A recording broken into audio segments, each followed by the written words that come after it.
Aaron Rodgers, he's got one more year left in the NFL. Gosh, doesn't this feel like an end of an era, so to speak?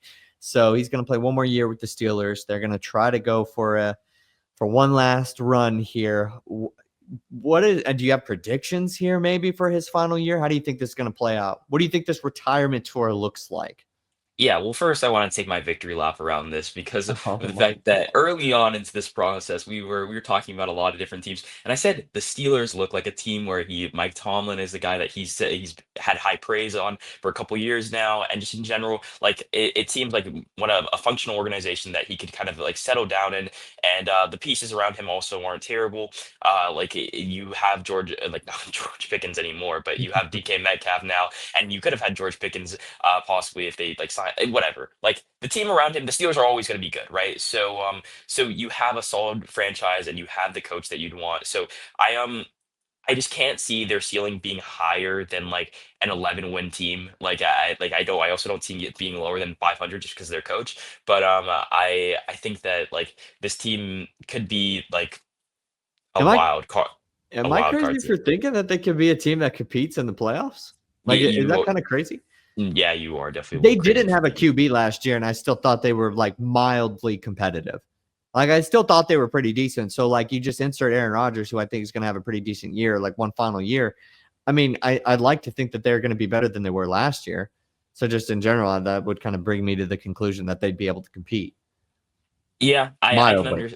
I can understand that thought process, but I don't know that I love Aaron Rodgers like significantly more than I love Russell Wilson right now. And I know that's like kind of crazy to say, No, but like I don't think it's I, crazy. I see where I you're coming from. yeah, and that like I don't know, that Jets team was just like so uncompetitive last year for like not like all the reasons that you'd think. Like the quarterback play was an issue, and sometimes it just wasn't there for him. Like, so he'd have amazing throws, and the Devontae Adams connection worked like a charm, like it usually does. Like I had Devontae Adams in my fantasy football league, and he damn near won it for me. So I appreciate like everything that he was doing for him. But like they just weren't winning football games last year, and that Jets team, I would say like from top to bottom is like a worse team than the Steelers team, but still I don't think that they are going to win the AFC North, and I don't see them like making it past the first round of the NFL playoffs this year. Yeah, I don't know if I'm going to sit here and say, especially with the way that the AFC is, that the Steelers are going to make it out for sure of the wild card round. But I think one last season, Aaron Rodgers potentially like really just putting his body out there all on the line. Not that he doesn't go 100% every single season, but when you determine that this is your last season, and I believe him when he says this, I think he's fed up. I think he's tired because this took a while for him to agree to go to the Steelers.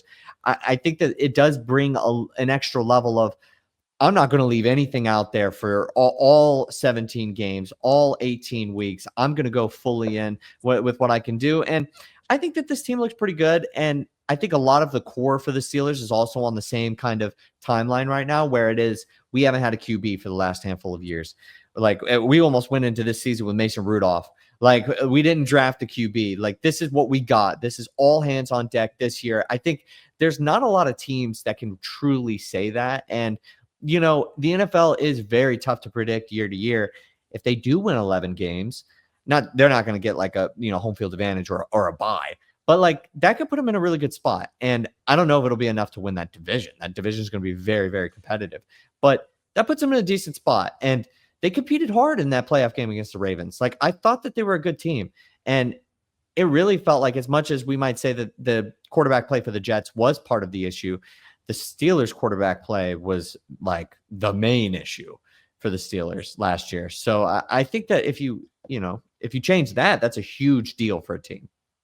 Yeah, and I wanted to push back on that a little bit, but like I agree to like an extent. I feel like towards the end it like started getting really bad because like I mean Justin Fields went out and like went undefeated for a little bit there, and then Russell Wilson experiment like lasted for a couple games where he had like a decent enough games where the defense behind him was able to like kind of propel that team to some wins as well. Obviously towards the end of the season they just completely tailed off. What they go like from weren't they like 11-3 at one point last season? Or like something like that, where they Yeah. just had a really great start to the season and then just tailed off towards the end and couldn't do anything against Baltimore's defense. So I want to say that they'll be better this year, but like still, what does that put you at? Because I feel like the Bengals like they have like the second, third best quarterback in the league. So like you never want to count them out. So at the very best, they're the second best team in their own division. I don't think that they're a better team than Baltimore at any stretch. And that puts you at a position where you have to go on the road in the playoffs. And then do you have them over the Bills? Do you have them over the Chiefs? Do you have them over the Ravens, who they'd be losing their own division to, or possibly the Bengals? And then the AFC South is obviously that division where you kind of like find a little bit of cracks in. But even so, like I feel that is the matchup that you'd probably want the most going into the season, like the AFC South division winner. But yeah, no, I just can't see like those top three teams kind of being dethroned. It feels like for like an extended period of time now, it's like the Chiefs, Bills, and Ravens like kind of conference to lose, and I don't really see the Steelers making any rumblings towards that. I think it's tough preseason to say that they can really compete with a team like the Chiefs or the Bills or whatever ceiling the Bengals might have. But the Bengals are dealing with their own problems right now too. Yeah. And I think within a division, playing in the playoffs for the third time in a year does give the lesser team, I think, a slight advantage. I think it gives them a chance to close the gap a little bit. Like while the other team has seen you as well, and you're not throwing anything new.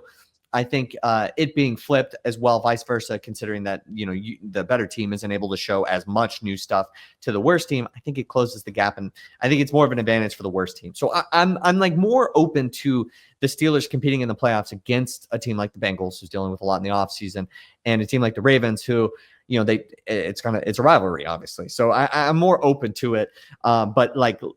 Yeah, I'm not going to pick them over the Bills or the Chiefs. Like that's just really difficult. And obviously, you're watching some of the other really good teams, like the Chargers. Are they able to take another step forward? Broncos, what are they going to be this year?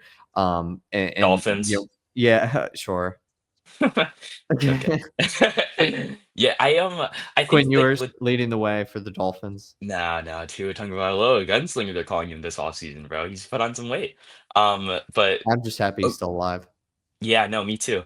But yeah, Quinn Ewers could be the future for the Dolphins. But I also want to just like jump all the way forward really quickly and like project out what that would even mean if like the Steelers were like at the top of that division, or not even at the top of that division, but were able to play like either the Bengals or Ravens like for a third time and possibly beat them. Like, how bad would that be for like Joe Burrow? Like, would you sort of have any questions about like where he's been since that Super Bowl run, or Lamar, like where like he still hasn't been to a Super Bowl and has all these MVPs, but like still hasn't done it in the playoffs, like it feels like if the Steelers are good like this, like last year, obviously it'll only be 1 year, but like still like that, like the conversations around like Joe Burrow and Lamar Jackson start getting a lot more dramatic, and I think even to a lesser extent Josh Allen too. I mean, yeah, Josh Allen for sure would be lumped into that because I think we're already starting to look at our watches a little bit with Josh Allen. Like, oh my goodness, how many years is this going to be to go down against the Chiefs? Like, this is getting really bad.